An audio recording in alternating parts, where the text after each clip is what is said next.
மே 16th தியேட்டர்ஸ்ல release ஆன நம்ம சூர்யா அவர்களுடைய மாமன் திரைப்படமும், நம்ம சந்தானம் அவர்களுடைய டிடி நெக்ஸ்ட் லெவல் படமும் எப்படி இருக்குங்கிறத நம்ம இப்ப பார்க்கலாம். முதல்ல நம்ம சூர்யா அவர்களுடைய ஆக்டிங்ல ரிலீஸ் ஆன மாமன் படம் எப்படி இருக்குன்னு பார்க்கலாம். இந்த படத்துடைய ஒன்லைன் பொறுத்த வரைக்கும் சூரியுடைய அக்காவுக்கு கல்யாணம் ஆகி 10 வருஷமா குழந்தையே இருக்காது. அண்ட் 10 வருஷம் கழிச்சு அவங்களுக்கு ஒரு பையன் பிறக்கிறான். அந்த பையன் மேல சூரி வந்து பாத்தீங்கன்னா பயங்கர பாசம் வச்சிருக்காரு. சொல்ல போனா சூரி தான் அந்த பையனை வந்து வளர்க்குறாரு. ஒரு கட்டத்துல சூரிக்கு மேரேஜ் ஆகும். ஸோ மேரேஜ் ஆனதுக்கு அப்புறமா சூரியுடைய லைஃப்ல வந்து பாத்தீங்கன்னா அந்த பையனால நிறைய பிரச்சனைகள் கிரியேட் ஆகும். அண்ட் இந்த பிரச்சனைகள் எல்லாத்தையுமே சூரி எப்படி சால்வ் பண்றாரு அப்படிங்கறதா இந்த படத்துடைய ஒன்லைன். அண்ட் இந்த படத்தை பொறுத்த வரைக்கும் இந்த படத்துல ஃபர்ஸ்ட் ஹாஃப் வந்து பாத்தீங்கன்னா ரொம்ப சூப்பரா இருக்கும். செகண்ட் ஹாஃபை பொறுத்த வரைக்கும் கொஞ்சம் லென்த்தா போற மாதிரி எனக்கு ஃபீல் ஆச்சு. ஸோ இந்த படத்துல ஏகப்பட்ட எமோஷனல் சீன்ஸ் இருந்தது. நிறைய இடங்கள்ல எமோஷனல் சீன்ஸ்லாம் ரொம்ப நல்லாவே கனெக்ட் ஆச்சு. ஆனா ஒரு சில இடங்கள்ல மட்டும் வாலண்டரியா எடுத்துட்டு வந்து ஏதோ அந்த சீன்ஸ்லாம் வைக்கணும்னு வச்ச மாதிரி இருந்தது.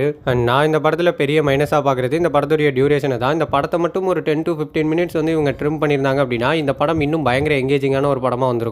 அண்ட் இந்த படத்துடைய பெரிய பாசிட்டிவ் இந்த படத்துடைய கேஸ்டிங் தான். சூரி, ஸ்வசிகா, ஐஸ்வர்யா இவங்க 3 பேருமே அவங்களுடைய ரோலை ரொம்ப சூப்பரா பண்ணியிருக்காங்க. ஸோ இவங்க 3 பேரை தாண்டி 4வதா ஒரு ஆளை பயங்கர பாசிட்டிவான ஒரு விஷயமா மென்ஷன் பண்ணணும் அப்படின்னா அப்துல் வஹாப் தான் சொல்லி ஆகணும். ஸோ அவருடைய பேக்ரவுண்ட் ஸ்கோர் தான் வந்து பார்த்தீங்கன்னா இந்த படம் ஆடியன்ஸோட இவ்வளோ ஈஸியாக கனெக்ட் ஆகிறதுக்கு ரொம்ப யூஸ்ஃபுல்லாக இருந்தது.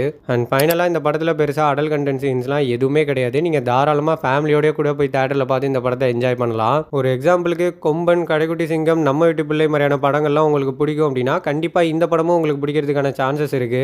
அண்ட் நெக்ஸ்ட் நம்ம சந்தானம் சாரோடைய ஆக்டிங்ல ரிலீஸ் ஆயிருக்க டிடி நெக்ஸ்ட் லெவல் படம் எப்படி இருக்குங்கிறத நம்ம இப்போ பார்க்கலாம். ஃபர்ஸ்ட் இந்த படத்துடைய ஒன்லைன் பொறுத்த வரைக்கும் நம்ம சந்தானம் இந்த படத்துல ஒரு மூவி ரிவ்யூவரா இருப்பாரு. நிறைய படங்களுக்கு தப்பா ரிவ்யூ கொடுக்கறதுனால இந்த படத்துல பேயா இருக்கக்கூடிய செல்வராகவன் வந்து பாத்தீங்கன்னா இவரை ஒரு படத்துக்குள்ள வந்து அனுப்பி விட்டுருவாரு. ஸோ அந்த படம் முடிகிறப்போ சந்தானம் உயிரோட இருந்தார் அப்படின்னா அந்த படத்துல இருந்து வெளியில வந்துடலாம். பட் இல்லைன்னா அவர் உள்ளே மாட்டிப்பாரு. ஸோ இதை ஒன்லைனா கேட்கும்போது பயங்கர யூனிக்கா இருக்குல்ல. பட் ஆனால் இவங்க இந்த படமா எடுத்த விதத்துல வந்து பாத்தீங்கன்னா பயங்கரமா சொதப்பிட்டாங்க.